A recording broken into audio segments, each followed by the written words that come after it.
You authored a piece recently, a policy brief, not exactly bedtime reading, but it's the kind of thing we get excited about here at Devex. I'm excited to have a chance to talk to you about it on the topic of big data.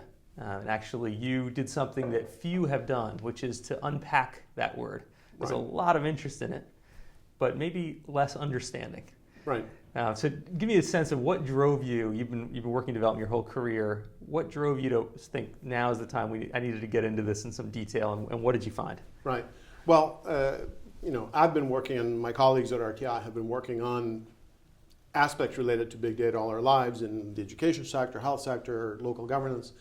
And when we saw the message coming from the Eminent Persons Report on the SDGs and the application of data revolution for development techniques, we said, the time is right. And at the same time, Bill Gates and other people were talking about this, and the notion of big data was peaking in Google, if you do a Google search. So, but a lot of people were saying, this is just about applying big data to development issues. Right. And we wanted to caution a little bit, saying, yes, there's some good ideas there, but it's not just a straightforward application of big data to development issues. There's some things you need to be a little bit cautious about. Like what? What are some of the things that people are maybe missing when they get excited? Well, one big example is one of the big data tenets is we don't have to worry about causality. We don't have to worry about whether factor A is causing result B. So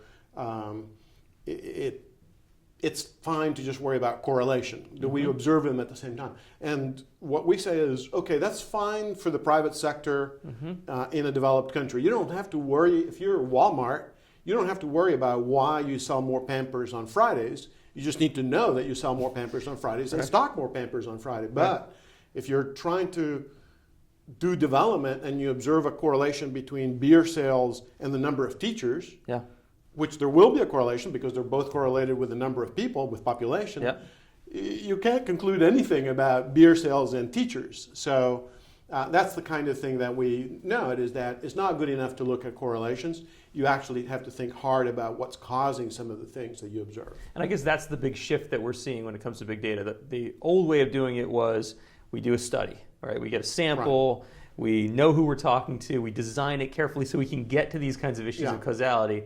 And I guess we're this new world of data revolution, a lot of it's let's just see what data's out there, see what we can hoover up and decide then what to do with it. And my point is that we need to do some of that, but at the same time, much of that may be applicable more to private business and markets rather than to public policy.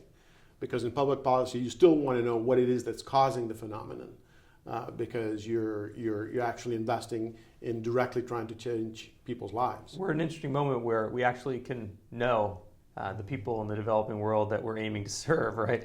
I mean, it's been very easy to sort of generalize about people, but when somebody gets a cell phone and gets an ID card, suddenly you can say, everything. This is a real person. This is not just a group of millions of people we want to sort of serve at some general level. Well, the other thing I think is it's not just a consensus in terms of on the donor side.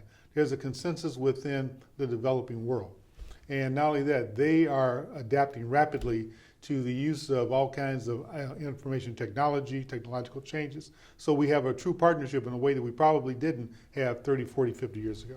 Yeah, RTI's been around 50 years. 50 years, a little bit more than 50 years. Yeah, and so in that time, you're changing a lot. You can see that, and I know you've got this new partnership with IBM. Right. That seems to be part of a new phase for the organization. Can you tell me a little bit about that? Like, how do you see the development community changing, and what is your plan to position RTI in that? Well, first of all, we're absolutely delighted to have this new evolving partnership with IBM. And you have to applaud IBM as a global corporation who made a commitment to engage and invest in a developing country, first Kenya and now in South Africa. So IBM has a system of international research centers.